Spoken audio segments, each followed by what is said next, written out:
तो सभी भाइयों एवं बहनों को नमस्कार। स्वागत है आपका आपके अपने चैनल सक्सेस जंक्शन एक कदम सफलता की ओर में।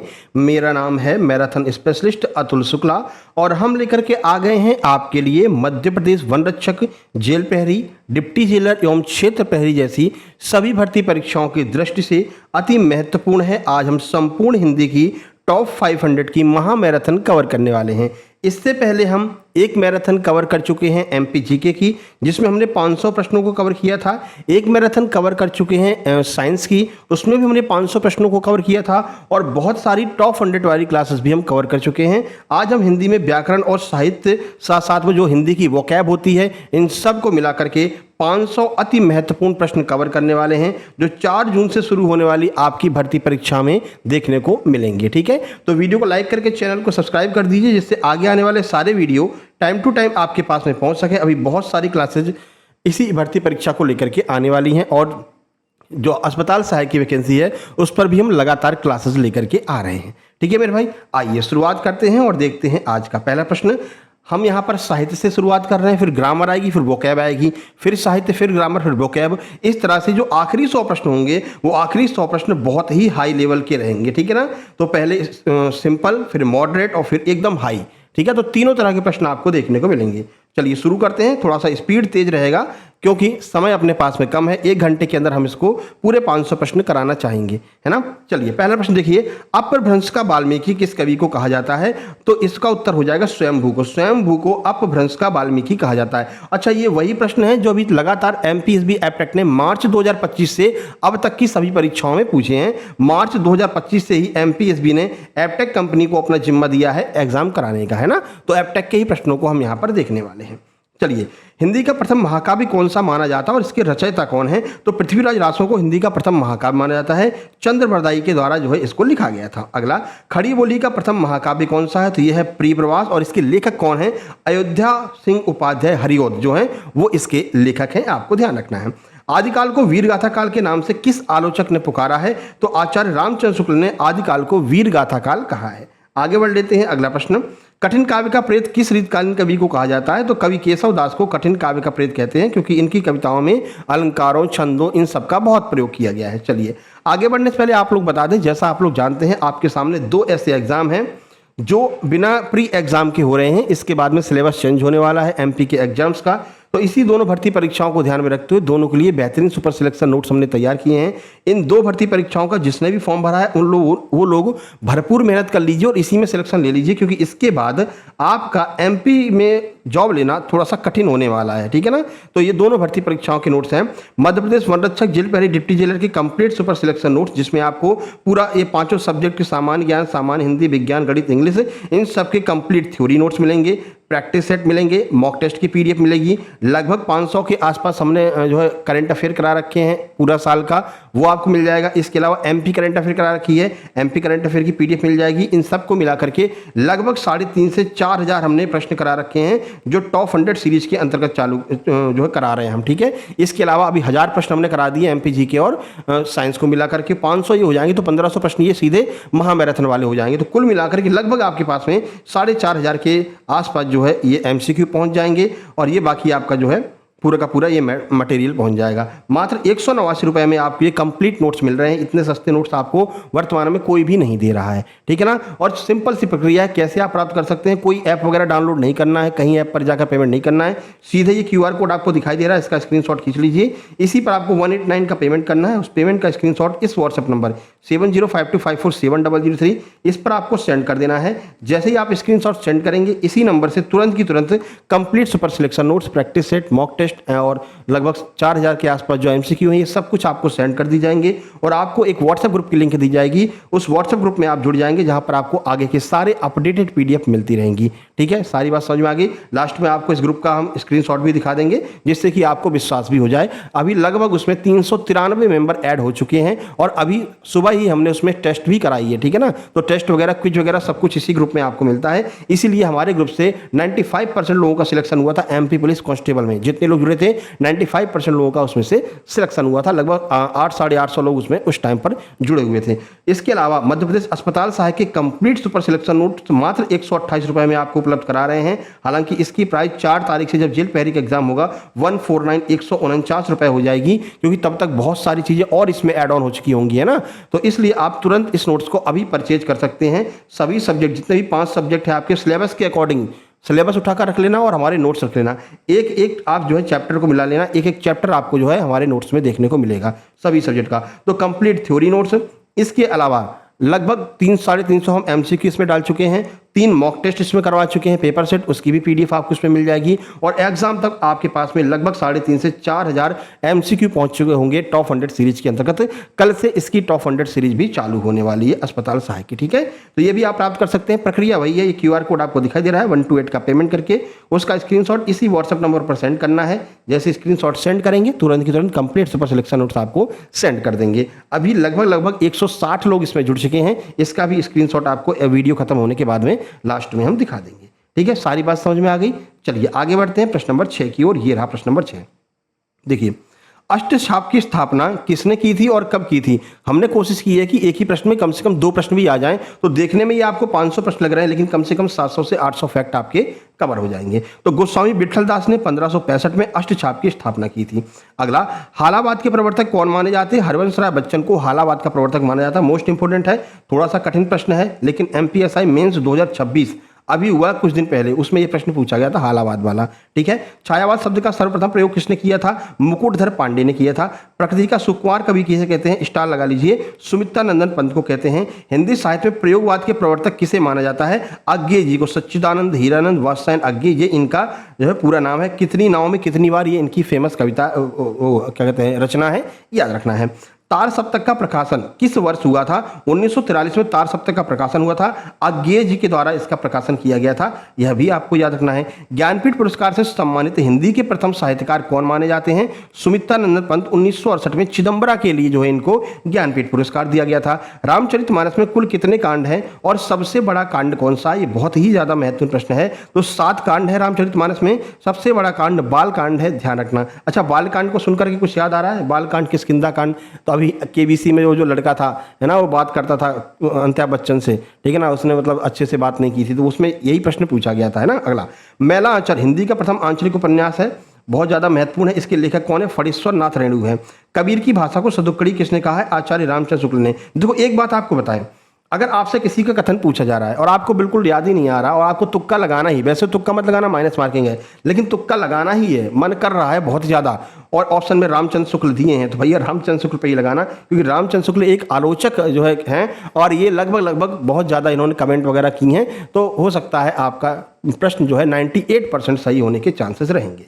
चलिए, हिंदी का पाणिनि किसे कहा जाता है, तो किशोर दास वाजपेयी को हिंदी का पाणिनि कहते हैं।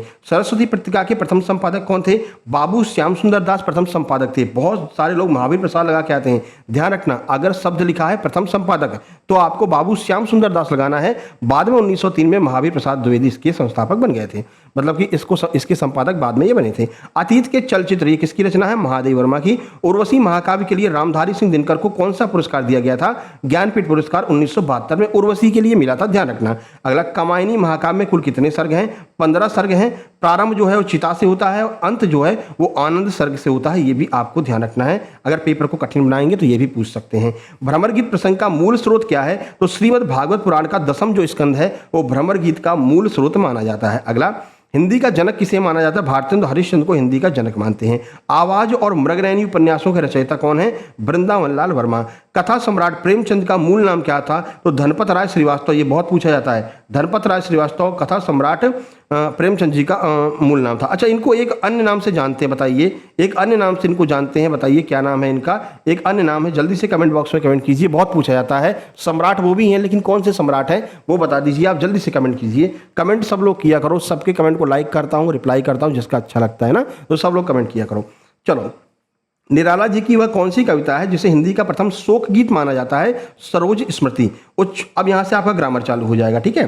देखिए, उच्छ्वास का सही संधि विच्छेद क्या होगा, ये एमपीएसआई में पूछा था, अगर आपको याद हो तो। उत प्लस श्वास, उत प्लस श्वास, ये हो जाएगा। और संधि कौन सी हो जाएगी, व्यंजन संधि हो जाएगी। साथ साथ में बताते चलेंगे संधि का नाम भी, है ना, कहा ना 700-800 प्रश्न हो जाएंगे, ठीक है। अन्वय शब्द में कौन सी संधि, इसका विच्छेद क्या हो जाएगा, तो अन्वय में अनु प्लस अय इसका विच्छेद हो जाएगा और यण सर्व संधि है, ये ध्यान रखना है। वागीश का सही संधि विच्छेद क्या होगा, तो वाक प्लस ईस और इसमें व्यंजन संधि रहेगी। गगनचुंबी में कौन सा समास है, तो तत्पुरुष समास है, और तत्पुरुष में भी अगर पूछेगा तो आप कहेंगे कर्म तत्पुरुष समास है। अगला, यथाशीघ्र शब्द में कौन सा समास प्रयुक्त किया गया है, तो अव्ययी भाव का समास प्रयोग किया गया। क्यों, क्योंकि इसमें यथा जो है ना वो एक अव्यय की भांति कार्य कर रहा है। सर अव्यय क्या होता है, किसी शब्द के आगे लगने वाले शब्दों को अव्यय कहते हैं। अच्छा सर, अव्यय को कुछ और भी कह सकते हैं, हाँ अव्यय को उपसर्ग भी कह सकते हैं, क्योंकि किसी शब्द के आगे लग करके उसका अर्थ बदलने वाले शब्दों को हम उपसर्ग भी कहते हैं, तो ये भी आप याद रख सकते हैं। और अगला देखिए, चराचरम, चर और अचर में कौन सा समास यहां पर हो जाएगा, एक मिनट रुकना, चराचरम में कौन सा समास हो जाएगा।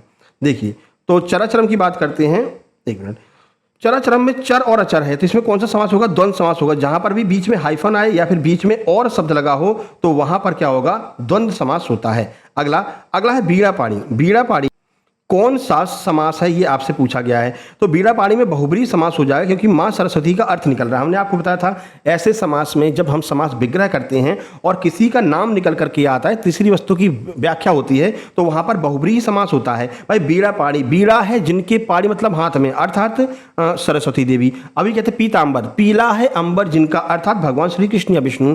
लंबोदर, लंबा है उधर जिनका, अर्थात श्री गणेश। तो जहां पर भी जिनका शब्द लगा करके नाम निकल करके आए, दशानन, 10 है आनंद जिसके, अर्थात रावण, तो वहां पर बहुब्रीहि समास होता है। यह बात आपको ध्यान रखनी है। अगला, आविर्भाव का सही विलोम क्या हो जाएगा, तो आविर्भाव का विलोम हो जाएगा तिरोभाव, ठीक है, यहां से वोकैब स्टार्ट हो गई है। अगला, जंगम शब्द का विलोम क्या होगा, तो जंगम का विलोम स्थावर हो जाएगा। उन्मीलन का विलोम शब्द क्या हो जाएगा, उन्मीलन का विलोम निमीलन हो जाएगा। नैसर्गिक का पर्यायवाची शब्द क्या होगा, प्राकृतिक या स्वाभाविक, ये नैसर्गिक का जो है कह सकते हैं पर्यायवाची शब्द हो जाएगा। अगला, अनल और अनिल, ये शब्द युग्म का सही अर्थ क्या होगा, तो अनल का अर्थ है आग और अनिल का अर्थ है हवा। ये दोनों शब्द पूछ ले जाते हैं भाई, आपने अगर एग्जाम दिया होगा तो पूछते भाई अनल और अनिल इसका क्या अर्थ होगा, सही 4 ऑप्शन दिए रहेंगे, जहां पर ये कॉम्बिनेशन मैच कर जाए वही अपना आंसर हो जाएगा। अगला, अब्ज और अब्द, इस शब्द का युग्म क्या हो जाएगा, तो अब्ज का अर्थ है कमल और अब्द का अर्थ है बादल या फिर वर्ष।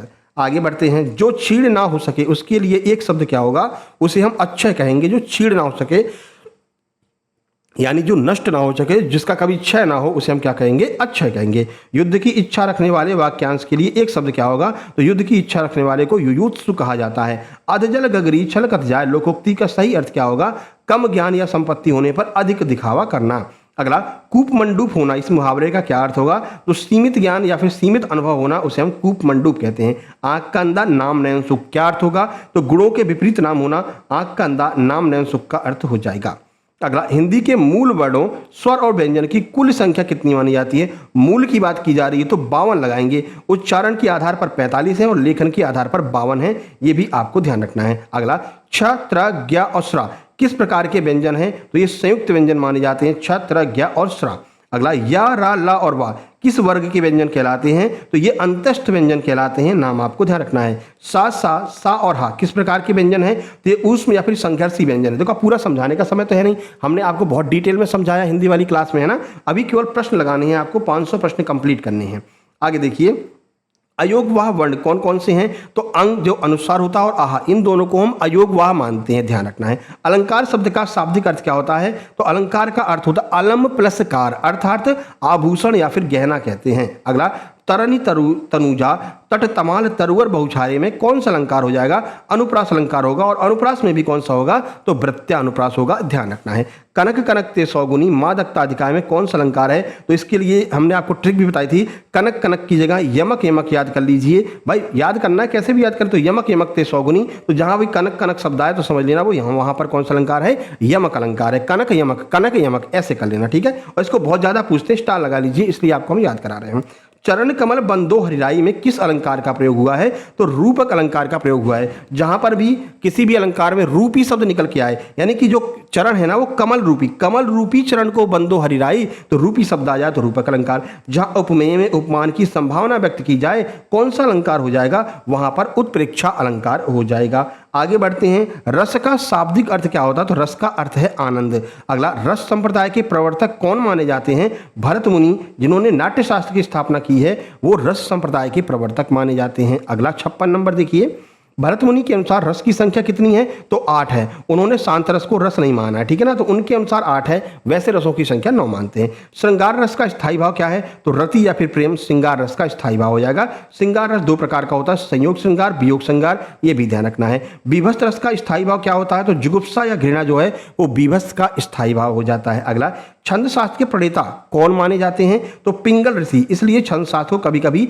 पिंगल शास्त्र भी कहा जाता है, तो पिंगल ऋषि माने जाते हैं, ध्यान रखना। चौपाई छंद के प्रत्येक चरण में कितनी मात्राएं होती हैं, तो 16 मात्राएं होती हैं और यह एक सममात्रिक छंद है, ये बात भी ध्यान रखना है। कई बार पूछ लेते हैं भाई चौपाई कैसा छंद है, तो बताना है सममात्रिक छंद है, 16 मात्राएं होती हैं। दोहा छंद के प्रथम और तृतीय चरण में कितनी मात्राएं होती हैं, तो पहले और तृतीय चरण में 13 मात्राएं होती हैं और द्वितीय और चतुर्थ चरण में 11 मात्राएं होती हैं, तो 13-11 पर यति होती है, ये बात आपको ध्यान रखना है दोहा में। दोहे का उल्टा कौन सा होता है, तो दोहे का उल्टा सोठा होता है, इसमें 11-13 पर यति होती है, ठीक है। अगला, कुंडलिया छंद किन 2 छंदों के योग से बनता है, तो दोहा और रोला के योग से कुंडलिया बनता है। अगला, रोला में कुल कितनी मात्राएं होती हैं, तो कुल 24 मात्राएं होती हैं, 11 और 13 पर यति होती है रोला में, ये भी आपको ध्यान रखना है। अगला, शब्द जिस शक्ति से उसके मुख्यार्थ का बोध होता है उसे हम क्या कहते हैं, उसे हम अभिधा शब्द शक्ति कहते हैं, यानी ऐसा शब्द जिससे हमें उसके असली यानी उसके होने का बोध होता है, अभिधा शब्द शक्ति कहते हैं। जहां मुख्यार्थ बाधित होने पर रूढ़ि या प्रयोजन के आधार पर अर्थ निकाला जाए कौन सी शब्द शक्ति होगी, वहां पर होती है लक्षणा शब्द शक्ति। स्पेशली जो आपकी वो होती है ना लोकोक्ति या मुहावरे जो होते हैं उसमें आपको लक्षणा शब्द शक्ति ही देखने को मिलती है, क्योंकि वो रूढ़िवादी होता है। रूढ़ि का अर्थ होता है पुरानी जो बातें चली आ रही हैं। अगला, प्रामाणिक शब्द में मूल शब्द और प्रत्यय क्या है, तो इसमें मूल शब्द है प्रमाण और प्रत्यय लगा है एक, ठीक है। तो पूछेंगे प्रामाणिक में प्रत्यय क्या है, एक है, मूल शब्द क्या है, प्रमाण है। अगला, निर्वासन शब्द में कौन सा उपसर्ग प्रयुक्त हुआ है, तो निर्वासन शब्द में निर उपसर्ग प्रयोग हुआ है, तो निर प्लस वासन इक्वल टू निर्वासन। अगला, सुसुप्ति का विलोम शब्द क्या हो जाएगा, तो सुसुप्ति का विलोम शब्द जागृति हो जाएगा। अथ का विलोम शब्द क्या होगा, अथ का विलोम शब्द इति हो जाएगा। अगला देखिए, जिस वाक्य में एक उद्देश्य और एक विधेय होता है कौन सा वाक्य होता है, उसे हम सरल या फिर साधारण वाक्य कहते हैं। जो परिश्रम करेगा वह सफल होगा, यह रचना के आधार पर किस प्रकार का वाक्य है, तो यह एक मिश्र वाक्य है, ठीक है। तो जो परिश्रम करे वहां पर अगर कॉमा लगा हुआ है या फिर जो लगा हुआ है तो समझ लेना वो मिश्र वाक्य का उदाहरण हो जाएगा। कॉमा के द्वारा 2 वाक्यों को जोड़ देते हैं। अगला देखिए, रचना के आधार पर शब्द के कितने भेद होते हैं, तो रचना के आधार पर 3 भेद होते हैं। कौन कौन से, ऋण, यौगिक, योग ऋण, ठीक है, तो 3 भेद हो जाएंगे। अगला, पंकज किस प्रकार का शब्द है, तो पंकज एक योग ऋण शब्द है। पंक और जा ये दोनों मिलकर के पंकज का निर्माण कर रहे हैं, तो ये एक योग ऋण शब्द हो जाएगा और इसका अर्थ होगा कीचड़ में जन्म लेने वाला अर्थात कमल, ठीक है। अगला, तद्भव शब्द किसे कहते हैं, तो संस्कृत के वे शब्द जो रूप बदल करके हिंदी में आ जाते हैं उन्हें हम तद्भव कहते हैं, और संस्कृत के वे शब्द जो जैसे संस्कृत में हैं वैसे अगर हिंदी में आ जाते हैं तो उन्हें हम तत्सम कहते हैं, यह भी ध्यान रखना है। अगला, आंसू का तत्सम रूप क्या हो जाएगा, तो आंसू का तत्सम अश्रु हो जाता है। अट्टालिका का तद्भव क्या हो जाएगा, तो अट्टालिका का तद्भव अटारी हो जाएगा। जो अव्यय शब्दों, वाक्यांशों या वाक्यों को मिलाते हैं उन्हें क्या कहते हैं, उन्हें समुच्चय बोधक अव्यय कहते हैं। अभी हाल ही में यूपी लेखपाल में यह प्रश्न पूछा गया था समुच्चय बोधक अव्यय से। अगला, कौवा का स्त्रीलिंग क्या होता है, तो कौवा का स्त्रीलिंग कभी भी कौवी नहीं होता है, ये ऑप्शन में मिलता है कौवी, ये गलत होता है, कौवी नहीं होता मेरे भाई, इसका स्त्रीलिंग होता है मादा कौवा, ठीक है। तो कौवा शब्द नित्य पुल्लिंग होता है, अगर कौवा लिखा हुआ तो हमेशा पुल्लिंग होगा, लेकिन अगर उसका स्त्रीलिंग बनाना है तो आगे आपको मादा शब्द लगाना पड़ेगा, ठीक है। हिंदी में वचन कितने प्रकार के होते हैं, तो 2 प्रकार के होते हैं, एक वचन और बहुवचन, जबकि संस्कृत में 3 प्रकार के होते हैं, एक वचन, द्विवचन और जो है बहुवचन, ठीक है ना, तो संस्कृत की बात अलग है। अगला 81, प्राण, दर्शन, आंसू, हस्ताक्षर ये शब्द हमेशा किस वचन में प्रयोग में लाए जाते हैं, तो ये हमेशा होंगे बहुवचन में। देखो क्वेश्चन दिया रहेगा, प्राण शब्द इनमें से क्या होता है, जो लिखा रहेगा बहुवचन, ठीक है, एक वचन, हमेशा बहुवचन, हमेशा एक वचन, तो ये जितने भी शब्द है ना ये हमेशा जो है बहुवचन होते हैं, हमेशा शब्द लगाना पड़ेगा आपको, नहीं तो गलत हो जाएगा, ठीक है ना, हमेशा बहुवचन होंगे। अगला, कारक के कितने भेद होते हैं, तो कारक के कुल 8 भेद होते हैं। अगला देखिए 83 नंबर, हे, अरे, ओ किस कारक के परसर्ग है, यानी किस कारक के चिन्ह है? तो ये संबोधन कारक के चिन्ह है। पेड़ से पत्ता गिरा, इसमें पेड़ में कौन सा कारक हो जाएगा? तो पेड़ में अपादान कारक हो जाएगा, अलगाव के भेद में। जब भी कोई चीज किसी से अलग हो रही हो, जैसे ये पेड़ है, पेड़ से पत्ता गिर रहा है, तो पेड़ से पत्ता अलग हो रहा है ना, नीचे गिर के अलग हो रहा है, पेड़ से फल गिर रहे हैं। जब कभी भी अलगाव का बोध आए तो समझ लेना वहां पर अपादान कारक होता है। ठीक है भाई, आगे बढ़ते हैं, अगला देखते हैं। सर्वनाम के कुल कितने भेद होते हैं? तो कुल 6 भेद होते हैं। विशेषण के मुख्य रूप से कितने भेद माने गए हैं? 4 भेद माने गए हैं, गुणवाचक, परिमाणवाचक, संख्यावाचक, सार्वनामिक। ये भेद और इनके नाम पूछ लेते हैं। जिस क्रिया के साथ कर्म की आवश्यकता नहीं होती है क्या कहेंगे? अकर्मक क्रिया कहते हैं। राम ने रावण को मारा किस प्रकार का वाच्य है? ये कर्तवाच्य है। मृगेंद्र का पर्यायवाची शब्द क्या होगा? और ये कर्तवाच्य, कर्मवाच्य, इन सबके ऊपर अलग से वीडियो बना चुके हैं, टॉप 100 में आपको अच्छे से समझा चुके हैं, तो अभी समय खराब नहीं करना है ना। राम ने रावण को मारा किस प्रकार का वाक्य? कर्तवाच्य। मृगेंद्र का पर्यायवाची क्या होगा? तो मृगेंद्र का अर्थ होता है शार्दुल, सिंह और व्याघ्र। ये तीनों मृगेंद्र के पर्यायवाची होते हैं, शेर का पर्यायवाची। अगला षटपद किसका पर्यायवाची है? तो भौरा या भ्रमर का पर्यायवाची षटपद है। तितली उपन्यास के रचयिता कौन है? जयशंकर प्रसाद हैं। गुनाहों का देवता उपन्यास किसने लिखा? धर्मवीर भारती ने। ये बहुत पूछे जाते हैं सारे के सारे प्रश्न। अगला, चांद का मुंह टेढ़ा, मोस्ट इंपोर्टेंट, स्टार लगा लीजिए। गजानन माधव मुक्तिबोध के द्वारा लिखा गया है। हिंदी प्रदीप नामक पत्रिका का संपादन किसने किया है? बालकृष्ण भट्ट ने। ब्राह्मण पत्रिका के संपादक कौन है? प्रताप नारायण मिश्र। संस्कृति के 4 अध्याय किसकी रचना है? रामधारी सिंह दिनकर की। अमीर खुसरो का वास्तविक नाम क्या था? इंपॉर्टेंट है, अबुल हसन यामुनुद्दीन खुसरो, ये इनका जो है वास्तविक नाम था। 98, हिंदी साहित्य का स्वर्ण युग किस काल को कहा जाता है? तो भक्ति काल को। बीजक किसकी रचनाओं का संग्रह है? तो कबीरदास की रचनाओं का संग्रह बीजक है। और ध्यान रखना कि इस बीजक में 3 रचनाएं, कौन कौन सी? साखी, शबद, रमैनी, इन तीनों को मिलाकर के बीजक बनाया गया है। भाषा इनकी सदुक्कड़ी है, ये भी आपको ध्यान रखना है। पद्मावत किस भाषा में लिखा गया महाकाव्य? इसके रचयिता कौन है? तो अवधी भाषा में लिखा गया है। मलिक मोहम्मद जायसी इसके रचयिता हैं, ध्यान रखना है दोनों। ऋजु का विलोम क्या होगा? ऋजु का विलोम वक्र हो जाएगा। आगे का विलोम क्या होगा? तो आगे का विलोम विज्ञ हो जाएगा। सहोदर का विलोम क्या होगा? सहोदर का विलोम अन्योदर हो जाएगा। श्री गणेश का विलोम क्या होगा? श्री गणेश का विलोम इतिश्री हो जाएगा। श्री गणेश का अर्थ होता किसी चीज को शुरू करना, इतिश्री का अर्थ होता किसी चीज को समाप्त करना। अगला 105, चिरंतन का विलोम शब्द क्या है? तो चिरंतन का विलोम है नश्वर। चिरंतन का अर्थ होता है जो कभी भी खत्म हो जाए, इसका विलोम क्या होगा? नश्वर, जो कभी भी खत्म ना हो। अगला, आहूत का विलोम क्या होगा? तो आहूत का विलोम अनाहूत हो जाएगा। आहूत माने बुलाया हुआ, अनाहूत माने बिना बुलाए आ जाएगा, है ना। ज़्यादातर करते हैं कि नहीं, जो किराए पर कमरा लेकर के रह रहे हैं स्टूडेंट, ग्वालियर वाले, इंदौर वाले, अनाहूत होते हो तुम, ठीक है ना।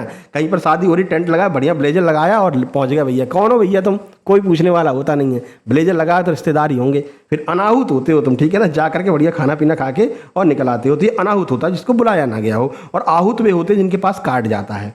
अगला, मृषण। मृषण का विलोम क्या होगा? तो रुच्य मृषण का विलोम हो जाएगा। अनुरक्त शब्द का विलोम क्या होगा? तो अनुरक्त का हो जाएगा विरक्ति। व्यष्टि का विलोम क्या होगा? व्यष्टि का विलोम समष्टि हो जाएगा। ये भी एमपीएसआई में अभी पूछा गया था, तो स्टार लगा लीजिए, आपके एग्जाम के लिए भी महत्वपूर्ण है।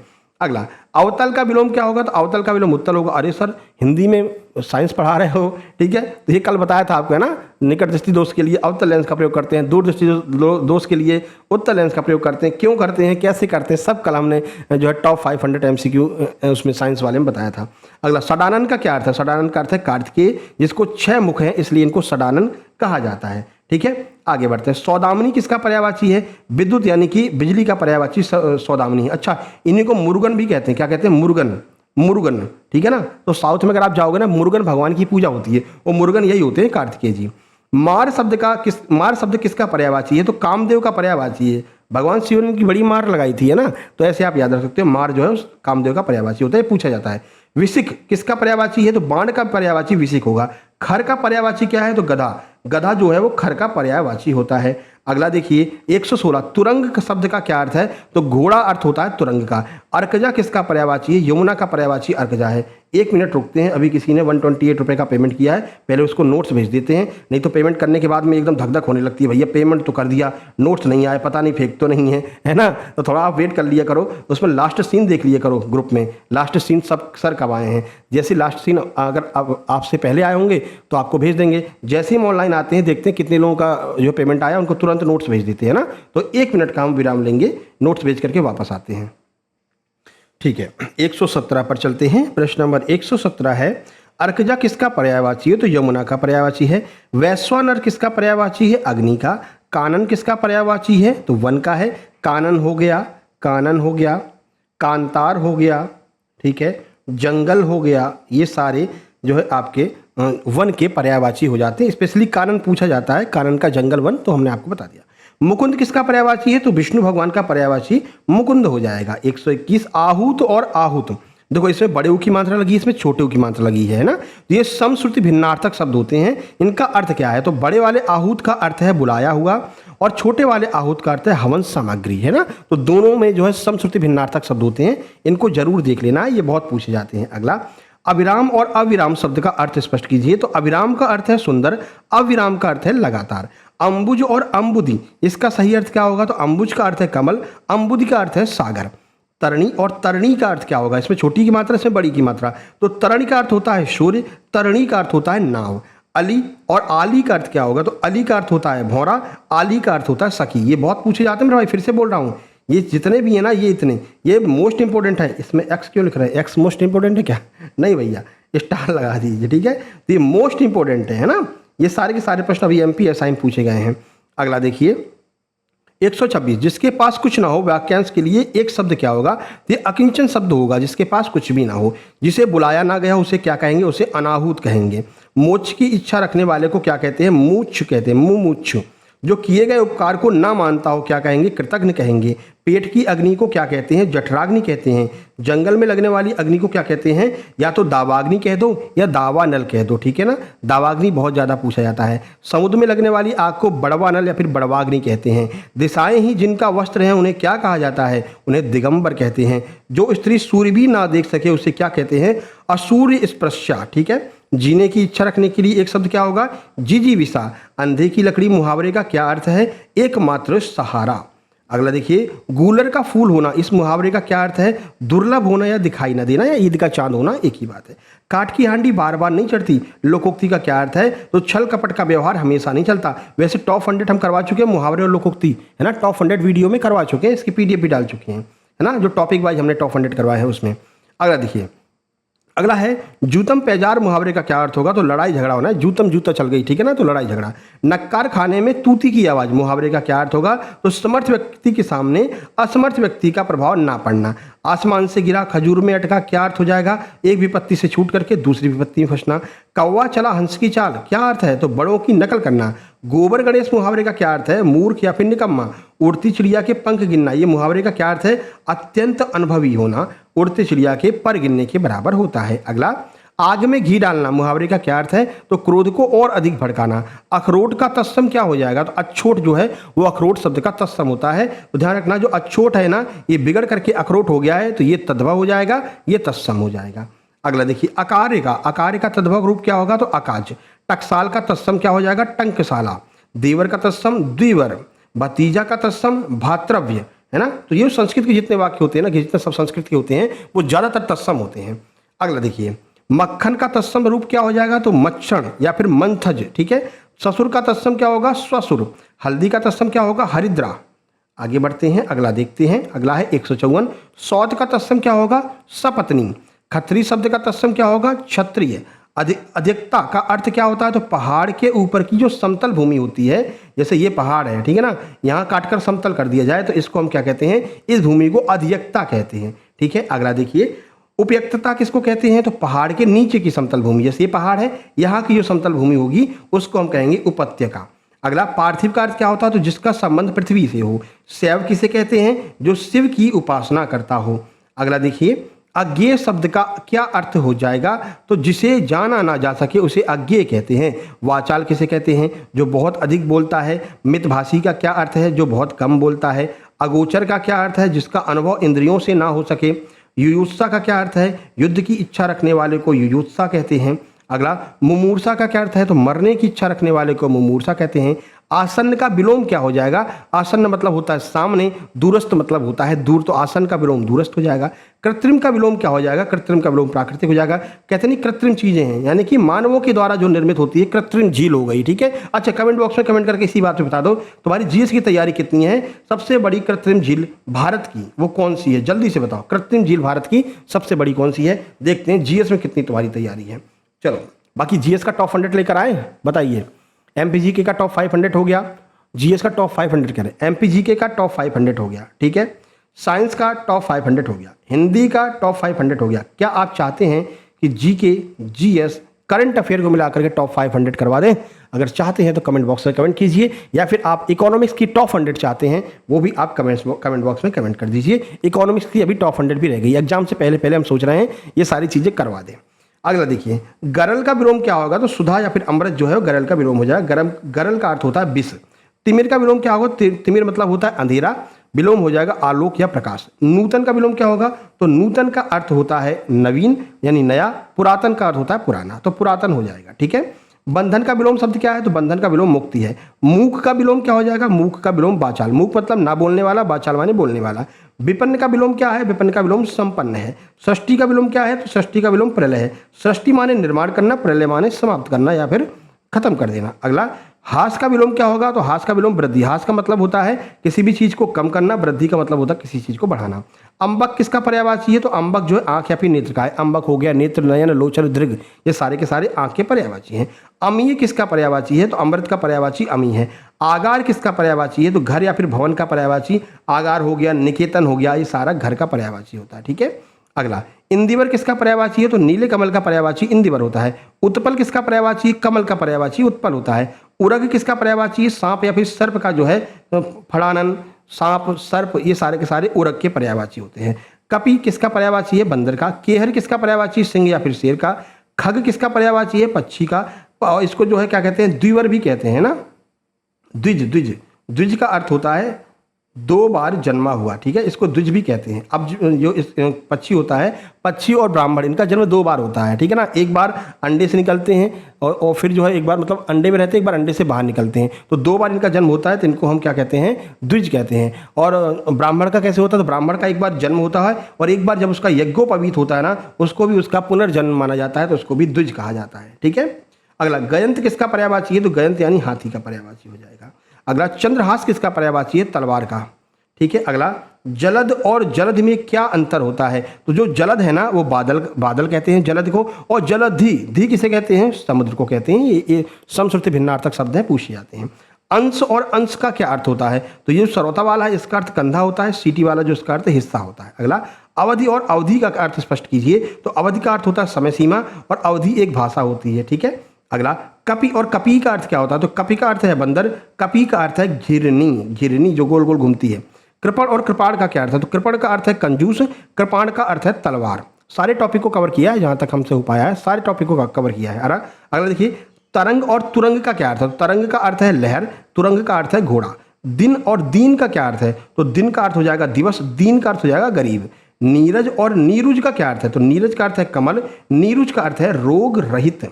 अगला, ईंट का जवाब पत्थर से देना, मुहावरे का क्या अर्थ है? तो किसी की दुष्टता का करारा जवाब देना। उल्टी गंगा बहाना, मुहावरे का क्या अर्थ हो जाएगा? परंपरा के विपरीत कार्य करना। एक म्यान में दो तलवारें, क्या अर्थ होगा? एक ही स्थान पर दो समान अधिकार वाले व्यक्तियों का ना रह पाना। कलई खुलना, मुहावरे का क्या अर्थ होगा? रहस्य प्रकट हो जाना या फिर भेद खुल जाना, उसको हम कहते हैं इसकी तो कलई खुल गई। खून सफेद हो जाने का क्या अर्थ है? तो दया या ममता का न रह जाना। गड़े मुर्दे उखाड़ना का क्या अर्थ है? पुरानी बातों को दोहराना। आज हम एक वीडियो देख रहे थे भैया, मतलब कि एक पिता था या कोई भी वो पिता है, पता नहीं कौन है, मुश्किल से बच्ची होगी 1.5 साल की, उसको पटक पटक के मार रहा था, है ना। पूरा हृदय विदारित हो गया, आप लोगों ने भी देखा होगा, अभी वायरल हुआ है, ठीक है ना। तो ऐसे भी लोग हैं, उनका खून सफेद हो जाता है, मतलब कि दया नाम की चीज ही नहीं रह जाती है, ठीक है। अगला, पुरानी बातों दोहराना। छाती पर मुंह दलना का क्या अर्थ है? तो पास रह करके कष्ट देना। टांग अड़ाना, मुहावरे का क्या अर्थ है? टांग अड़ाने का अर्थ हो जाएगा बाधा डालना। तिल का ताड़ बनाना का क्या अर्थ है? तो छोटी सी बात को बढ़ा चढ़ा कर कहना। दांत खट्टे करने, मुहावरे का क्या अर्थ हो जाएगा? बुरी तरह परास्त करना, बुरी तरह हराना।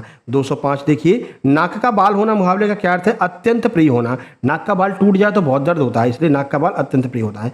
पानी पानी होना, मुहावरे का क्या अर्थ है? बहुत अधिक लज्जित होना। मुंह की खाना, मुहावरे का क्या अर्थ है? बुरी तरह हारना या अपमानित होना। लोहे के चने चबाना, बहुत कठिन कार्य करना, ठीक है। अगला देखिए, हाथ कंगन को आरसी क्या? तो प्रत्यक्ष को प्रमाण की आवश्यकता नहीं होती। आरसी का अर्थ होता है शीशा, शीशा का मतलब कांच, है ना। तो जो चीज सामने खड़ी है, तुम कांच क्यों दिखा रहे हो भाई, है ना। तो जो सामने खड़ी है वो प्रत्यक्ष है, उसके लिए आरसी की आवश्यकता क्या है? तो हाथ कंगन को आरसी का। अंधों में काना राजा, लोकोक्ति का क्या अर्थ है? तो मूर्खों के बीच में कम ज्ञानी वाला भी ज्ञानी ही माना जाता है। अब पछताए का होत जब चिड़िया चुग गई खेत का क्या अर्थ है? समय निकल जाने के बाद में पछतावा करना व्यर्थ रहता है। आम के आम गुठलियों के दाम, लोकोक्ति का क्या अर्थ है? दोहरा लाभ होना। ऊंची दुकान फीका पकवान, क्या अर्थ है? केवल बाहरी दिखावा। काला अक्षर भैंस बराबर, इस लोकोक्ति का क्या अर्थ हो जाएगा? बिल्कुल अनपढ़ होना। खरबूजे को देखकर खरबूजा रंग बदलता है, इसका क्या अर्थ है? संगति का प्रभाव अवश्य पड़ता है। अगला, चोर की दाढ़ी में तिनका, लोकोक्ति का क्या अर्थ होगा? अपराधी हमेशा शंकाग्रस्त रहता है। जिन खोजा तिन पाया, गहरे पानी पैठ का क्या अर्थ है? तो कठिन परिश्रम से ही सफलता मिलती है। नाच न जाने आंगन टेढ़ा, क्या अर्थ है? अपनी अयोग्यता छिपाने के लिए दूसरों या साधनों में जो है दोष निकालना। अगला, 100 सुनार की एक लोहार की, कमजोर की 100 चोटों के बराबर बलवान की एक चोट होती है। अगला देखिए, अहेर का तत्सम रूप क्या होगा? तो अहेर का तत्सम रूप आखेट होता है। अभी थोड़ी देर बाद जो है आपका अस्पताल सहायक का पेपर सेट नंबर 4 आने वाला है। पेपर सेट नंबर 4 आने वाला है जिसमें 100 प्रश्न रहेंगे। जैसा आपके एग्जाम में प्रश्न पूछा जाता है, तो अस्पताल सहायक का पेपर सेट नंबर 4 आज आने वाला है। तैयार रहिएगा, 6 बजे के आसपास आपको पेपर सेट नंबर 4 जो है मिल जाएगा। अगला देखिए, कुम्हार का तत्सम कुंभकार, गेहूं का तत्सम गोधूम, चांद का तत्सम चंद्र, डंडा का तत्सम दंड, दूध का तत्सम दुग्ध। अगला देखिए, नाक का तत्सम नासिका, है ना, नाक का नासिका। पत्ता का पत्र, बानर का वानर, मोर का तत्सम मयूर, लोहा का तत्सम लौह, सांप का तत्सम सर्प। थोड़ा स्पीड बढ़ाते हैं, 500 प्रश्न करने यार अपन को, है ना। चलिए 233। सुहाग का तत्सम सौभाग्य, हाथी का तत्सम हस्ती। अनेकार्थी में कर का अर्थ क्या होता है? तो कर का अर्थ होता है हाथ, टैक्स, किरण, सूंड, ये अनेकार्थी शब्द आ गए, ठीक है। सारंग शब्द के अनेकार्थी क्या हो जाएंगे? तो सारंग के अनेकार्थी हैं मोर, सर्प, बादल, हिरण, सिंह, ये सारंग के अनेकार्थी होते हैं। हरि शब्द के अनेकार्थी बताइए, तो हरि का अर्थ क्या क्या होता है? विष्णु, बानर, मेढक, सिंह, सूर्य। कनक शब्द के 2 मुख्य अर्थ क्या है?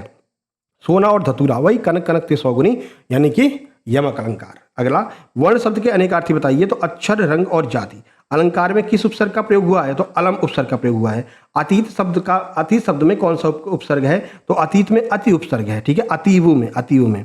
दुष्परिणाम में कौन सा उपसर्ग है? तो दुष्परिणाम में दुष् उपसर्ग है, दुष् प्लस परिणाम। अगला, प्रत्युन्नति इस शब्द में कौन सा उपसर्ग लगा है? तो प्रति उपसर्ग लगा है। संस्कार शब्द में किस उपसर्ग का प्रयोग हुआ? तो सम उपसर्ग का प्रयोग हुआ है। लेखक शब्द के अंत में कौन सा प्रत्यय लगा हुआ? तो अक प्रत्यय लगा, ये पूछा गया था अभी MPSI में, है ना। अगला, बहाव शब्द में प्रयुक्त उपसर्ग प्रत्यय कौन सा है? तो बहाव में जो प्रत्यय है बह प्लस आव, तो आव प्रत्यय लगा हुआ है। धुंधला शब्द में कौन सा प्रत्यय है? तो ला प्रत्यय लगा है, धुंध प्लस ला। अगला, कनिष्ठ शब्द में प्रयुक्त प्रत्यय कौन सा है? तो इष्ट प्रत्यय है। कृदंत प्रत्यय किन शब्दों के साथ में जुड़ते हैं? तो कृदंत प्रत्यय हमेशा क्रिया या धातु के अंत में जुड़ करके जो प्रत्यय बनते हैं उन्हें कृदंत प्रत्यय कहते हैं। तद्धित प्रत्यय तो संज्ञा, सर्वनाम और विशेषण के अंत में जुड़ते हैं, तद्धित प्रत्यय होते हैं। पावक का संधि विच्छेद बताइए, तो पौ प्लस अक पावक का संधि विच्छेद हो जाएगा और ये अयादि संधि हो जाएगी। महोर्मी का संधि विच्छेद क्या होगा? महा प्लस ऊर्मी, और ये गुण संधि हो जाएगी। चलिए आगे बढ़ते हैं। चलिए 253 देखिए, तथैव का संधि विच्छेद क्या होगा? तो तथा प्लस एव, और इसमें वृद्धि संधि होगी, ध्यान रखना है। देखो एक ट्रिक आपको बता देते हैं, अगर एक मात्रा चढ़ी है तो क्या होगी? गुण संधि होगी, ठीक है, गुण संधि। अगर इसके गुणों में वृद्धि हो जाए, यानी कि एक मात्रा और चढ़ जाए, तो यहाँ पर वृद्धि संधि हो जाएगी, ऐसे आपको ध्यान रखना है। तो देखो तथैव में 2 मात्रा चढ़ी है तो वृद्धि संधि, ठीक है। अत्याचार का संधि विच्छेद क्या होगा? अति प्लस आचार और यण संधि हो जाएगी। सज्जन का संधि विच्छेद क्या होगा? सत प्लस जन और व्यंजन संधि हो जाएगी। मनोरथ का संधि विच्छेद क्या होगा? मनः प्लस रथ और विसर्ग संधि हो जाएगी। अगला, निष्कपट का संधि विच्छेद क्या होगा? निह प्लस कपट और विसर्ग संधि, दोनों पे स्टार लगा लीजिए, आपके एग्जाम में मिलेंगे। अगला, यशोदा का संधि विच्छेद क्या होगा? यशः प्लस दा और ये विसर्ग संधि। उद्धार का संधि विच्छेद क्या होगा? उत प्लस हार व्यंजन संधि। दिग्गज का संधि विच्छेद क्या होगा? दिक प्लस गज और व्यंजन संधि। गौशाला में कौन सा समास है? तत्पुरुष समास है, और तत्पुरुष में भी संप्रदान तत्पुरुष है। और अर्थ देख लीजिए, गौ के लिए शाला अर्थात गौशाला। अगला 262, त्रिलोचन में कौन सा समास है? बहुब्रीहि समास है, क्योंकि शिव का अर्थ निकल रहा है। 3 है लोचन जिसके, अर्थात भगवान शिव। कमल नयन में कौन सा समास है? तो कर्मधारय है। कमल के समान नयन है जिसके, तो समान और रूपी शब्द अगर जहां पर निकले तो समझ लेना वहां पर कौन सा कर्मधारय होता है। अन्न जल में कौन सा समास प्रयुक्त होता है? तो द्वंद्व समास प्रयुक्त होता है। भरपेट में कौन सा समास है? अव्ययी भाव समास है। चौराहा में कौन सा समास है? द्विगु समास है। जहां पर भी गिनती की बात आए, 1 2 3 4 की बात आए, वहां पर द्विगु समास होगा। पंचवटी में समास कौन सा है? द्विगु होगा, क्योंकि 5 आ रहा है। दशानन में कौन सा समास है? बहुब्री। अब यहां पर द्विगु मत लगा देना, क्यों? तीसरा अर्थ निकल रहा है। 10 है आनंद जिसके अर्थात रावण, तो बहुब्री समास हो जाएगा रावण के अर्थ में। अगला, राजपुत्र में कौन सा समास है? तो ये तत्पुरुष समास है, और तत्पुरुष में भी संबंध तत्पुरुष समास है, राजा का पुत्र। ठीक है, तो जो का है ना, ये का संबंध को दर्शाएगा यहाँ पर। नीलकंठ में कौन सा समास है? बहुब्री समास है। ठीक है, कर्मधारय भी हो सकता है, परंतु विकल्प में बहुब्री होने पर आपको बहुब्री ही लगाना पड़ेगा। ठीक है, नीला है कंठ जिसका अर्थार्थ भगवान शिव, अगर बहुब्री ही नहीं है तो सेकंड नंबर पर आपको कर्मधारय लगाना है। ठीक है, अगला, वाक्यम रसात्मकम काव्यम, ये रसात्मक वाक्य ही काव्य है। ये कथन किसका है? किसने कहा है? साहित्य पर आ गए वापस, आचार्य विश्वनाथ का है। रमणीयार्थ प्रतिपादका शब्दम काव्यम, यह परिभाषा किसने दी है? ये पंडित राज जगन्नाथ ने दी है। संचारी भावों की संख्या कितनी मानी गई है? 33 मानी गई है। अगला देखिए 274, वीर रस का स्थायी भाव क्या है? तो उत्साह हो जाएगा। रौद्र का स्थायी भाव क्रोध हो जाएगा। अद्भुत का स्थायी भाव विस्मय या आश्चर्य हो जाएगा। शांत का स्थायी भाव निर्वेद हो जाएगा। करुण का स्थायी भाव शोक हो जाएगा। चलिए छंद की ओर चलते हैं। हर गीतकार के छंद के प्रत्येक चरण में कितनी मात्राएं होती हैं? मोस्ट इंपोर्टेंट है, एमपीएसआई में पूछा गया है। 28 मात्राएं होंगी, 16 और 12 पर यति होती है। 12वें छंद के प्रथम और तृतीय चरण में कितनी मात्राएं होती हैं? 12 मात्राएं होती हैं। उल्लाला में कुल कितनी मात्राएं होती है? तो उल्लाला में 28 मात्राएं होती हैं, 15 और 13 पर यति होती है। अगला, पीपर पात सरिस मंडोला में कौन सा अलंकार है? तो उपमा अलंकार है। मुदित महीपति मंदिर आए, सेवक सचिव सुमंत्र बुलाए में कौन सा अलंकार हो जाएगा? ये अनुप्रास अलंकार हो जाएगा। ले चला साथ में तुझे कनक, जो भिक्षुक लेकर सवर्ण जनक में कौन सा अलंकार है? उत्प्रेक्षा अलंकार है। चरण धरत चिंता करत, चितवत चारहूं ओर, सुरन को खोजत फिरत, कवि व्यभिचारी चोर, इसमें कौन सा अलंकार हो जाएगा? तो इसमें अलंकार हो जाएगा श्लेष अलंकार। चिपका हुआ अर्थ निकल रहा है हर एक शब्द का। अगला, जहां बिना कारण के कार्य होना पाया जाए कौन सा अलंकार होता है? वहां पर विभावना अलंकार होता है। जैसे बिनु पद चले सुने बिनु काना, कर बिन कर्म करे विधनाना। ठीक है, अगला, भाषा की सबसे छोटी इकाई क्या है? वर्ण है। हिंदी वर्णमाला में अयोग वाह को छोड़ करके कितने स्वर माने जाते हैं? तो 11 हो जाएंगे। अयोग वाह को जोड़ लोगे तो 13 हो जाएंगे। अगला, का चा टा ता पा वर्गों के प्रथम और द्वितीय व्यंजन क्या कहलाते हैं? अघोष कहलाते हैं। अघोष सघोष बहुत पूछते हैं, ठीक है ना। तो वर्णों के प्रथम और द्वितीय जो होंगे वो अघोष कहलाएंगे। तो पहला दूसरा अघोष, बाकी सारे सघोष। का चा टा ता पा वर्गों के तृतीय चतुर्थ और पंचम व्यंजन क्या कहलाते हैं? सघोष या फिर घोष व्यंजन कहलाते हैं। ये बहुत ही ज़्यादा महत्वपूर्ण है मेरे भाई, जितने स्टार लगा उतने कम है। यहाँ से एक प्रश्न जरूर आएगा 101% आपके एग्जाम में। अगला, जिन व्यंजनों के उच्चारण में मुख से कम हवा निकले उन्हें क्या कहते हैं? अल्प प्राण कहते हैं। सा सा सा और हा, ये किस प्रकार के प्राण व्यंजन है? तो ये महाप्राण व्यंजन है। संज्ञा के स्थान पर प्रयुक्त होने वाले शब्दों को क्या कहते हैं? सर्वनाम कहते हैं। अगला, मैं, हम, तू, तुम, वह, वे, ये किस प्रकार के सर्वनाम है? ये पुरुषवाचक सर्वनाम है। जो, सो, जैसा, वैसा किस प्रकार के सर्वनाम के उदाहरण है? ये संबंध कारक के उदाहरण है। कोई और कुछ किस प्रकार का सर्वनाम है? अनिश्चयवाचक सर्वनाम है। विशेषण की विशेषता बताने वाले शब्द क्या कहलाते हैं? प्रविशेषण कहलाते हैं। अगला, थोड़ा पानी में थोड़ा शब्द किस प्रकार का विशेषण है? ये परिमाणवाचक विशेषण है या फिर अनिश्चित भी कह सकते हैं। अगला, राम पढ़ता है, अनिश्चित परिमाणवाचक ये विशेषण हो जाएगा। ठीक है, अगला, राम पढ़ता है, इसमें कौन सा काल है? सामान्य वर्तमान। शायद आज बारिश हो, किस प्रकार के काल का उदाहरण है? संभाव्य भविष्य काल का। क्रिया के मूल रूप को क्या कहते हैं? तो क्रिया के मूल रूप को धातु कहते हैं। अगला देखिए, प्रेरणार्थक क्रिया किसे कहते हैं? जहां कर्ता स्वयं कार्य ना करके किसी अन्य को प्रेरित करे, जैसे पढ़वाना, लिखवाना, पिटवाना, तो वो हो जाएगा प्रेरणार्थक क्रिया। अगला, पूर्वकालिक क्रिया का उदाहरण क्या होगा? तो नहाकर या फिर खाकर। जैसे वह नहाकर स्कूल गया, तो ये पहले जो काम हो गया है उसके बाद दूसरा काम कर रहा है, वहां पर पूर्वकालिक क्रिया होगी। तो नहाकर शब्द में पूर्वकालिक है। अगला, अव्यय के कितने मुख्य भेद होते हैं? तो 4 मुख्य भेद होते हैं। कौन कौन से? क्रिया विशेषण, संबंध बोधक, समुच्चय बोधक, विस्मय आदि बोधक। ठीक है, आहा कितना सुंदर दृश्य है, इसमें आहा कौन सा अव्यय है? ये विस्मय आदि बोधक अव्यय हो जाएगा। अगला देखिए, धीरे धीरे किस प्रकार का क्रिया विशेषण है? तो ये रीतिवाचक क्रिया विशेषण है। अभी पूछा गया था यूपी लेखपाल में। यूपी लेखपाल का एग्जाम जिनने दिया होगा भैया, 2 दिन पहले की बात है, 3-4 दिन हो गए। यूपी लेखपाल में धीरे धीरे शब्द पूछा गया था, किस प्रकार का विशेषण है? तो ये रीतिवाचक क्रिया विशेषण है। वाक्य के कितने भेद होते हैं? हूबहू ऐसा ही प्रश्न आया था, सेम टू सेम ऐसा ही प्रश्न आया था। अगला, वाच्य के कितने भेद होते हैं? तो वाच्य के 3 भेद होते हैं, कर्तवाच्य, कर्मवाच्य, भाववाच्य। मुझसे चला नहीं जाता, कौन सा वाच्य है? भाववाच्य हो जाएगा। पुस्तक पढ़ी जाती है, कौन सा वाच्य है? कर्मवाच्य हो जाएगा। अर्थ के आधार पर वाक्य के, वाक्य है ना कि वाक्य, वाच्य। देखो, अर्थ के आधार पर वाक्य के, का आ रहा है, का कबूतर वाला, वाक्य के कितने भेद होते हैं? तो 8 भेद होते हैं। तुम कहाँ जा रहे हो? ये किस प्रकार का वाक्य है? प्रश्नवाचक वाक्य है। ईश्वर तुम्हें दीर्घायु दे, किस प्रकार का वाक्य है? इच्छावाचक वाक्य है। भाई हमारी इच्छा है कि ईश्वर तुम्हें दीर्घायु दे। ईश्वर तुम सबको पास करे, जो लोग नोट्स ले लें उन सब का सिलेक्शन हो जाए, ठीक है। और जो इस वीडियो को देख रहे हैं उन सब का भी सिलेक्शन हो जाए। ऐसा मत कहना अरे सर नोट्स वालों की कह रहे हैं, जो इस वीडियो को देख रहे हैं सबका सिलेक्शन हो जाए, जो लाइक कर दे सबका सिलेक्शन हो जाए, जो सब्सक्राइब कर दे उसका तो 100% हो जाए, ठीक है ना। तो ये हमारी इच्छा हो जाएगी, ठीक है। तो अब इसी बात पर सब्सक्राइब कर दो, ठीक है। आगे, यदि वर्षा होती तो फसल अच्छी होती, किस प्रकार का वाक्य है? संकेतवाचक वाक्य है। आगे बढ़ते हैं। उपसर्ग शब्द का प्रयोग कहाँ पर होता है? शब्द के आरंभ में होता है। प्रत्यय शब्द का प्रयोग कहाँ पर होता है? शब्द के अंत में होता है। अभ्यागत में कौन सा उपसर्ग है? अभि उपसर्ग है। दुरात्मा में कौन सा उपसर्ग है? दुर उपसर्ग है। अगला, निर्दोष में कौन सा उपसर्ग है? तो निर्दोष में निर उपसर्ग है। पुरोहित में कौन सा उपसर्ग है? तो पुरः उपसर्ग हो जाएगा पुरोहित में। अगला 320, सदाचार में कौन सा उपसर्ग है? तो सत उपसर्ग है। चतुराई में कौन सा प्रत्यय है? तो आई प्रत्यय है। मिठास में कौन सा प्रत्यय है? तो आस प्रत्यय है। बुढ़ापा में कौन सा प्रत्यय है? तो आपा प्रत्यय है। लक्कड़हारा में कौन सा प्रत्यय है? तो हारा प्रत्यय है। अगला, घबराहट में कौन सा प्रत्यय है? तो आहट प्रत्यय है। सजावट में आवट प्रत्यय हो जाएगा। जो पीछे लग करके अर्थ बदल दें उन्हें प्रत्यय कहते हैं, याद है ना। आवट हो जाएगा। पठनीय में कौन सा प्रत्यय है? अनीय प्रत्यय है। आविष्कार में संधि विच्छेद क्या होगा? आविष्कार का संधि विच्छेद हो जाएगा आविह प्लस कार, और ये विसर्ग संधि हो जाएगी। जगदीश का संधि विच्छेद क्या होगा? जगत प्लस ईश, व्यंजन संधि। निराशा का संधि विच्छेद क्या होगा? निह प्लस आशा, विसर्ग संधि। अगला 331, पवन का संधि विच्छेद क्या होगा? पो प्लस अन, अयादि संधि। महोत्सव का संधि विच्छेद क्या होगा? महा प्लस उत्सव, गुण संधि। सप्तऋषि का संधि विच्छेद क्या होगा? सप्त प्लस ऋषि और गुण संधि। हिंदी भाषा किस लिपि में लिखी जाती है? तो ये देवनागरी में जो है हिंदी भाषा को लिखा जाता है। अगला 335 देखिए, देवनागरी लिपि का विकास किस प्राचीन लिपि से हुआ है? तो देवनागरी का विकास ब्राह्मी लिपि से हुआ है। भारतीय संविधान के किस अनुच्छेद में हिंदी को राजभाषा घोषित किया है? अनुच्छेद 343(1) में। हिंदी दिवस कब मनाया जाता है? 14 सितंबर को। विश्व हिंदी दिवस कब मनाते हैं? 10 जनवरी को। दोनों में डिफरेंस है।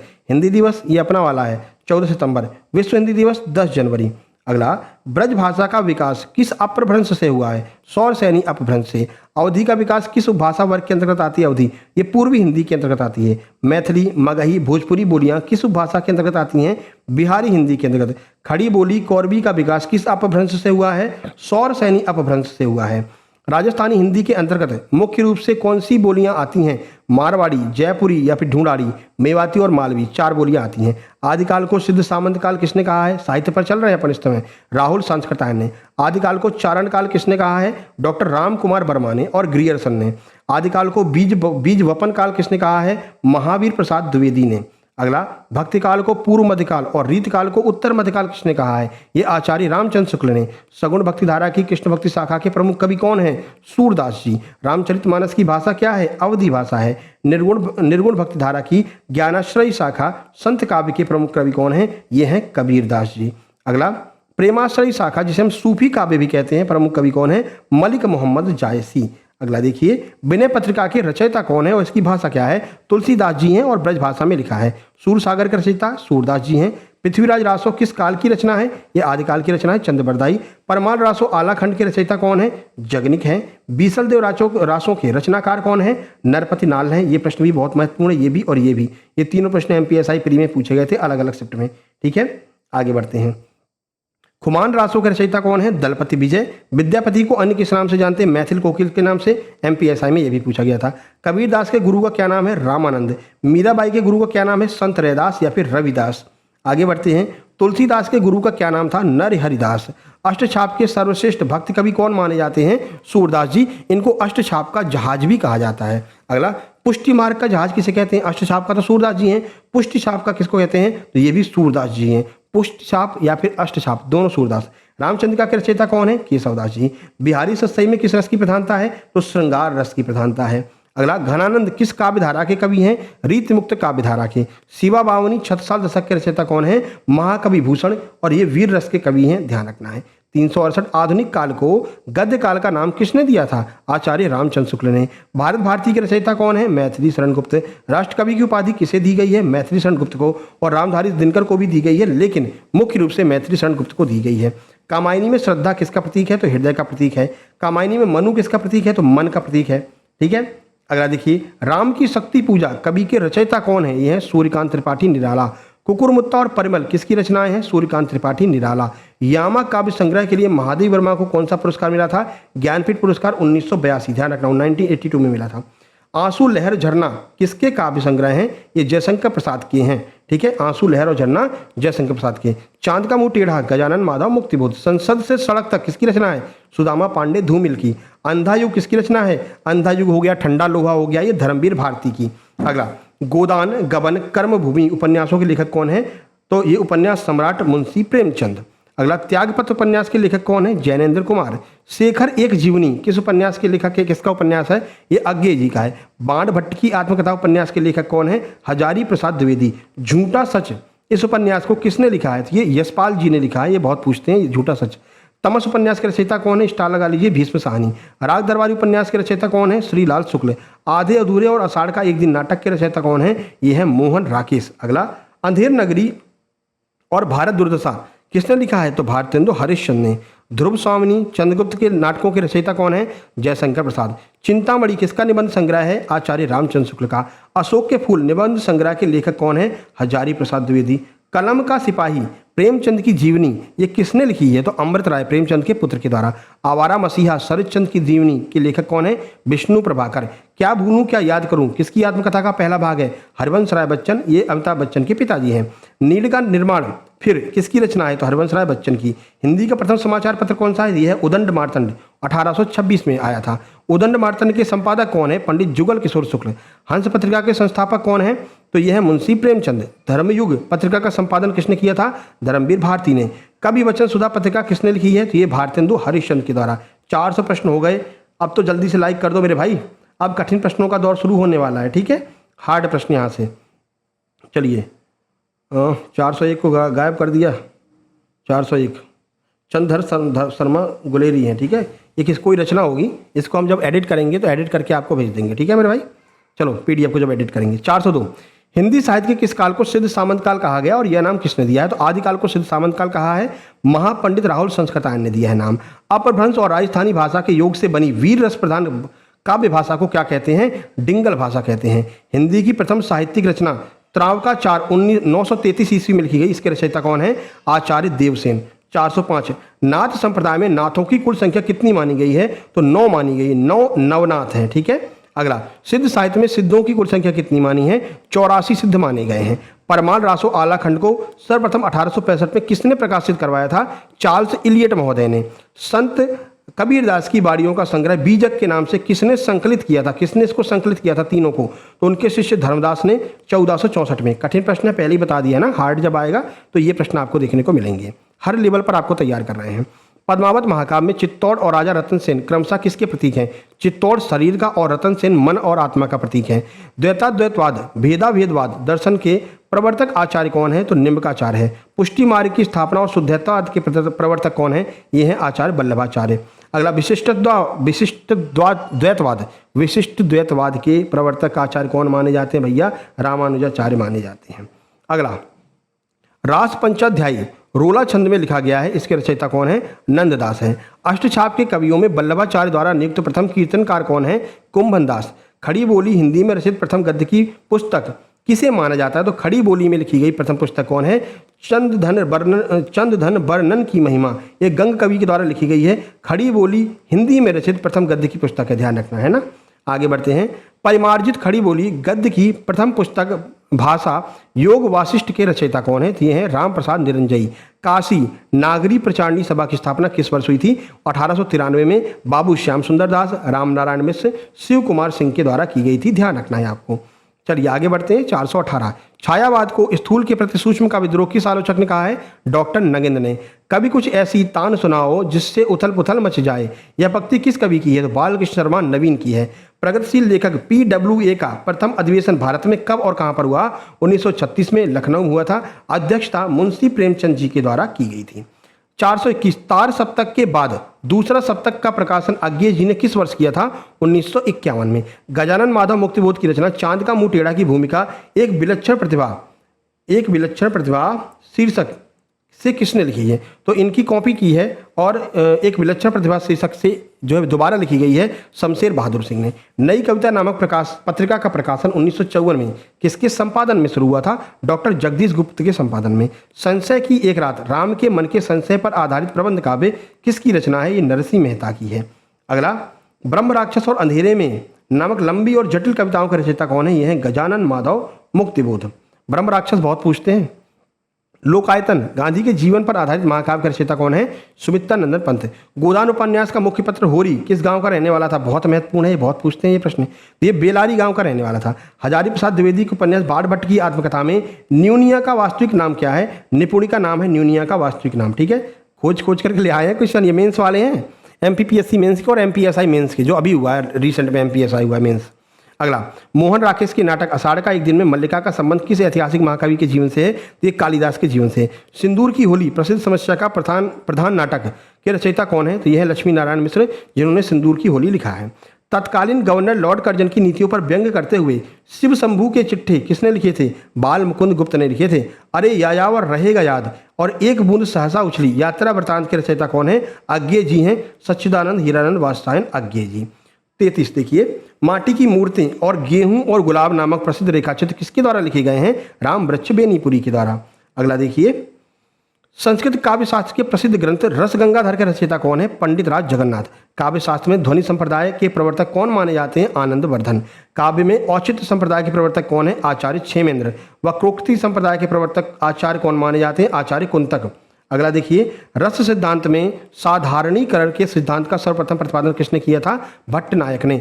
भारतीय संविधान की 8वीं अनुसूची में प्रारंभ में कितनी भाषा शामिल थी? वर्तमान में कितनी है? तो पहले 14 थी, अब 22 है। सिंधी भाषा को किस वर्ष संविधान में जोड़ा गया था? 8वीं अनुसूची में। 21वें संविधान संशोधन 1967 में। उच्च श्रृंखल का सही संधि विच्छेद और संधि का नाम बताइए। तो उच्च श्रृंखल का सही संधि विच्छेद उत प्लस श्रृंखल हो जाएगा और ये व्यंजन संधि हो जाएगी, ध्यान रखना है। अगला, सठ दर्शन का सही संधि विच्छेद बताइए। तो सठ प्लस दर्शन व्यंजन संधि टाका डा में परिवर्तन। ठीक है, वांग्मय शब्द का सही संधि विच्छेद वाक प्लस मय हो जाएगा, व्यंजन संधि है, काका अड़ा में परिवर्तन। सद्धर्म का सही संधि विच्छेद क्या होगा? तो सत प्लस धर्म व्यंजन संधि। अब्धि समुद्र का सही संधि विच्छेद क्या होगा? अप प्लस धी और ये व्यंजन संधि। धनुष टंकार का सही संधि विच्छेद क्या होगा? इंपोर्टेंट है, धनु प्लस टंकार विसर्ग संधि हो जाएगा। अगला, मनस्ताप का संधि विच्छेद क्या होगा? तो मनः प्लस ताप विसर्ग संधि। गौश्चरित का सही संधि विच्छेद क्या होगा? गौह प्लस चरित विसर्ग संधि। अहोरात्र का संधि विच्छेद क्या हो जाएगा? इसका संधि विच्छेद हो जाएगा आहन प्लस रात्रि और व्यंजन संधि। उदंत शब्द में कौन सा समास है? इसका विग्रह क्या है? बहुब्री समास है, जिसकी अभी दांत ना निकले हों अर्थात शिशु, उसको हम उदंत कहते हैं। अगला, कतर ब्योंत शब्द में कौन सा समास का प्रयोग हुआ है? तो द्वंद्व समास का हुआ है। कतर और ब्योंत इसका समास विग्रह होगा। पर्णकुटी में कौन सा समास है? तत्पुरुष समास है। पर्ण यानी पत्तों की कुटी, संबंध तत्पुरुष हो जाएगा। युधिष्ठिर शब्द में कौन सा समास माना जाता है? तो युधिष्ठिर में माना जाता है अलुक तत्पुरुष समास। महत्वपूर्ण है, MPSI में पूछा है। युद्ध में स्थिर रहने वाला अलग तत्पुरुष समास। अगला, वज्रायुध में कौन सा समास है? बहुब्री समास है। वज्र है आयुध जिसका अर्थार्थ इंद्र निकल रहा है, अर्थ इंद्र निकल रहा है, तो बहुब्री हो जाएगा। अनुदिन शब्द अव्ययी भाव समास का उदाहरण है। इसका सही समास विग्रह क्या होगा? तो अनुदिन का अर्थ हो जाएगा दिन दिन, यानी कि प्रत्येक दिन हो जाएगा। शाखा मृग में कौन सा समास है? किसका पर्यायवाची है? बहुब्री समास है। शाखाओं पर दौड़ने वाला मृग अर्थात बंदर निकल रहा है। अगला, नीलोत्पल, नीला कमल में कौन सा समास हो जाएगा? कर्मधारय है, नीला है उत्पल जो। ठीक है। अगला, अपराह दोपहर के बाद का समय का संधि विच्छेद क्या होगा? तो पूर्व दोपहर के पहले का समय हो जाएगा। आगे देखते हैं, विलोम पूछा गया, संधि विच्छेद नहीं, विलोम पूछा है। अगला, उन्मूलन, जड़ से उखाड़ना का सटीक विलोम क्या हो जाएगा? रोपण हो जाएगा, यानी जड़ से लगाना। 460 होगा।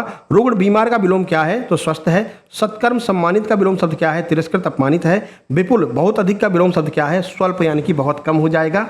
अगला देखिए, अगला है 463 अधिकता, यानी अधिक क्या लिखा भाई? आदित्य का भाई साहब, पहाड़ के ऊपर की समतल भूमि का विलोम क्या हो जाएगा? तो उत्पल क्या हो जाएगा? अभी बताया था आपको। प्रफुल्ल का विलोम शब्द क्या होगा? म्लान हो जाएगा। प्रफुल्ल का अर्थ होता है खिला हुआ, म्लान का अर्थ होता है मुरझाया हुआ या उदास। पाश्चात्य का सही विलोम क्या होगा? तो पाश्चात्य का पौरस्थ हो जाएगा या पौवार्थ हो जाएगा। आगे का विलोम विज्ञ होता है, तो प्रज्ञ का विलोम क्या है? यानी प्रज्ञ का अर्थ क्या होता है? अगर आगे का अर्थ विलोम विज्ञ है तो प्रज्ञ का क्या अर्थ है? तो अत्यधिक बुद्धिमान या विद्वान। अगला, सींग शब्द का सही तत्सम रूप क्या हो जाएगा? श्रृंग हो जाएगा। गेरू का तत्सम क्या होगा? गैरिक हो जाएगा। कचहरी का शुद्ध तत्सम क्या है?